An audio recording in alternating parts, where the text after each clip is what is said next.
It's the version of the pattern that has all the fresh embroideries in it, all your colourful fabrics. I didn't change much about your threads other than this again is the beautiful hot pink that I think will do a great job of your petals, so that didn't get changed at all. What I did was where we had dark, medium and light, I've taken the medium out of those three, so that we've taken that one out and given you that more of a difference between them, because you've got that happening in your fabrics now. So when we look back at those pinks there and we look at these lovely pinks that are happening in here, we've still got them reflected in your fabrics. So that's one of the pinks I've taken out. Your purples that were in here, and I think there's more lovely purples in your fabrics now. So before, again, we had 3 tones, dark, medium and light. And again, you can see the beautiful twist that's in these pearlates. I absolutely love the pearlates. They stitch up beautifully. There's a lot more purpley tone in the fabrics that we've got in now. So there wasn't any, there was, but it was in very little weeny bits. So I've got a couple more. You can see the violety purpley tones that are in here. And that big double one that I put in particular, that one there is going to play back to those really nicely. You can see the colours there beautifully.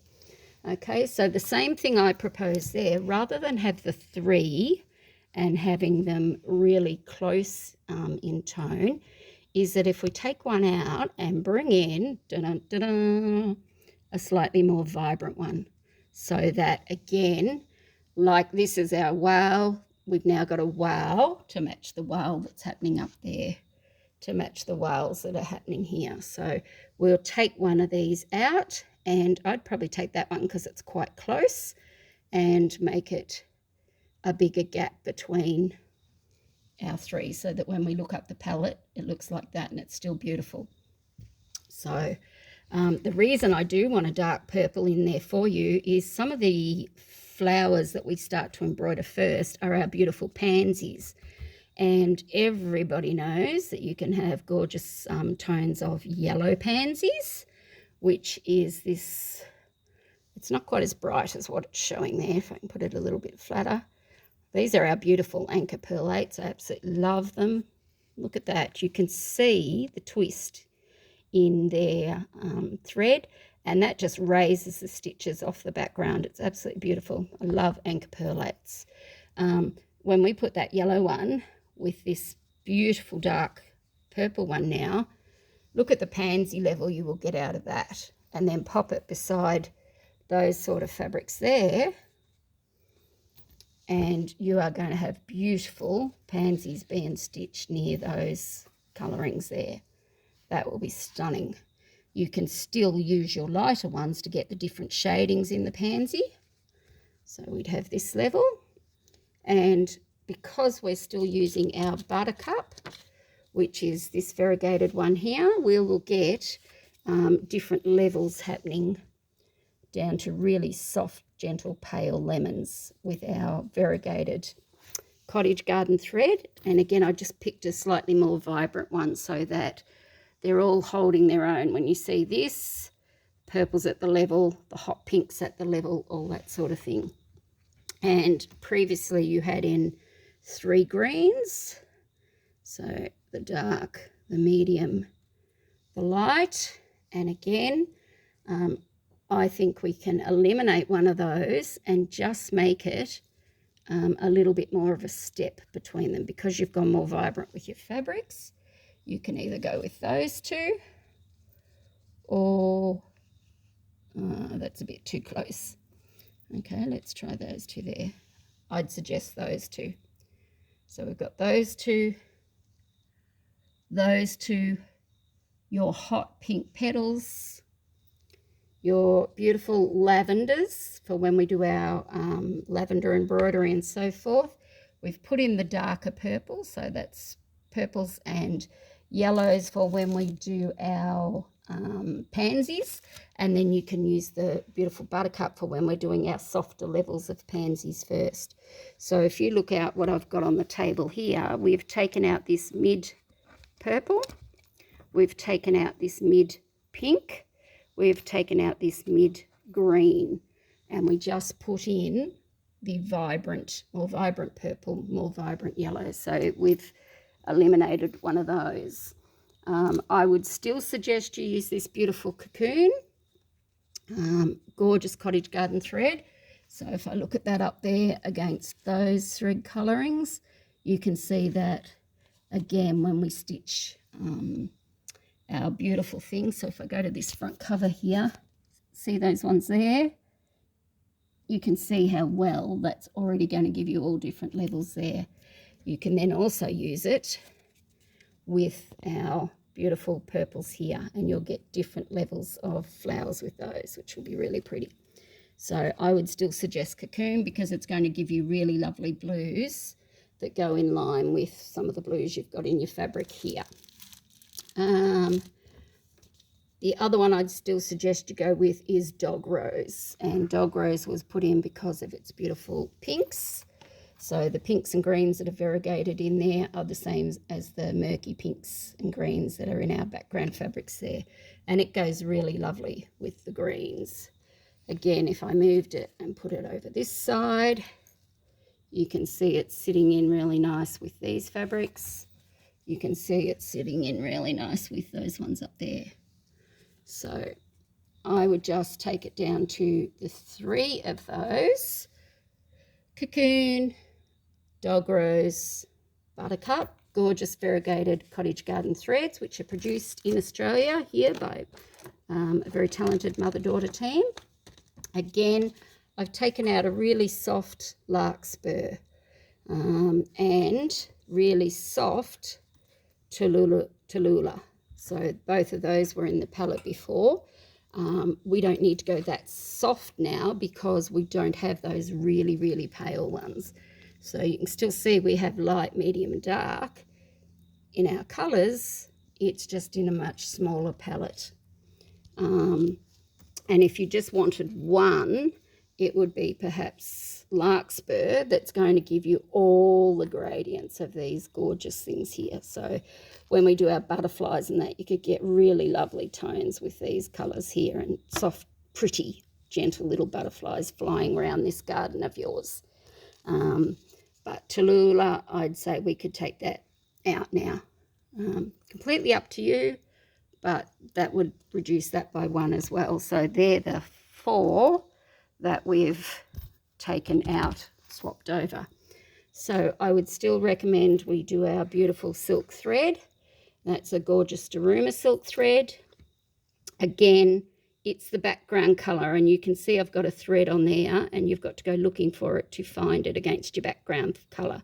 So it's the background of the fabrics we're matching, and if you put that on there, it's going to work all the way up to there. So all of those are going to be able to use this silk thread for their needle turn.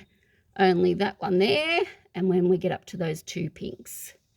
We get over here, coming down here, you look at the background colour of all of those, and it's that creamy off-white. I'll just move that out of the road so that you can see it.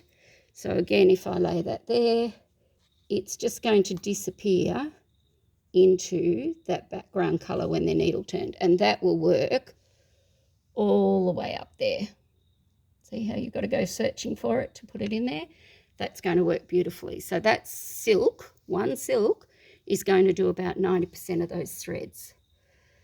The other one I'd recommend, and this time I got out a slightly more vibrant pink than what we had before, and I'll lay this up here on those ones up there, and you can see I've got the thread out. Well, you can't actually see the thread at all. You've really got to see it in there on the pinks.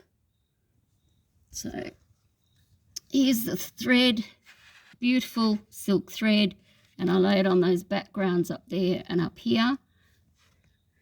Coming down to when you would be doing some needle turn of these very big pinks there, and again this silk thread will just blend into them beautifully. So that is what I would recommend as your pinky tone. I'm trying to keep this all presented nicely so that I can show it for you at the end. Not doing a very good job here at the moment. There we go. So we have the one very pale one for all the creams. We have the one quite dark hot pink for those ones up there. Now, the only other colour you do need for your needle turn is the tealy blue. Now, I don't have it in a silk, but I do have a really good one. It's $3.50, and it's that beautiful blue that when I put it on there, you can see how good the colour is with all those backgrounds. So you would still be able to use it. See how the background's actually the blue? So all of those blues there, you could use that one. And then coming over here to that blue there, and coming under here to that blue there. So that would still work for perfect colour. There's your gorgeous silk for those pink ones, and here's our Daruma silk for all of the ones with the creamy backgrounds. So that's your embroidery threads, that's your silk threads for needle turn, and if you're going ahead with the beautiful cottage garden threads for our variegation. Again, the one I took out was this pink here. We've still got our beautiful stabilizer. So this is Weave Line, which is a really top quality stabilizer. We've got our pattern booklet. We've got our acrylic template that comes with it for the shape of the leaves, and the outside shape for you to be able to do fussy cutting on your fabrics and get the print exactly where you would like. So that would be my proposal. I'm not sure. Yes, you did. We had a Millennium pen, a Zig Millennium pen for the tracing of our embroideries onto your pale background. So that is what I would suggest as the ultimate kit.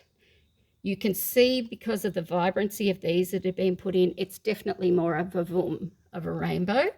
But I've only exchanged 8 pieces of fabric, and 2 lots of 2 of the same fabric. So the purple became brighter, the yellow became brighter, and these couple of fabrics in here were brighter compared to, if I come out here for a minute, compared to those matte flat ones there. Okay, so I'll post this up on YouTube. Have a little look, see what you prefer. This one with the more vavoom, I'll write it up on my website so you can see what the price is as far as all those. Remember that this is for a queen kit. You were going to do double, so there's actually 2 packs worth of charm squares in there. The original kit for the pattern came with 20, and for buying the 20 I gave you 5 for free. Well, as a queen kit, you're buying 2 sets of 20 and I'm giving you 10, which is 20 Australian dollars worth for free. You're getting 20 Australian dollars for free by buying this kit off me. And that I will honour, Megan, regardless of how many threads you decide to buy. That is going ahead with the linen in the queen quantity, the 2 sets of charms, your booklet, your template, and the things you asked for were our weave line and our tracing pen for the embroidery designs. Okay, send me a message and let me know how you like this one. We can have it in the mail as soon as you're ready. If you would prefer to go back to the paler option, I can put those soft ones back in and I can substitute the darker threads back out. So you just let me know. I've kept track of it all, so it's nice and easy, and the original video is still there to see. I hope you enjoy it. Talk soon. Bye.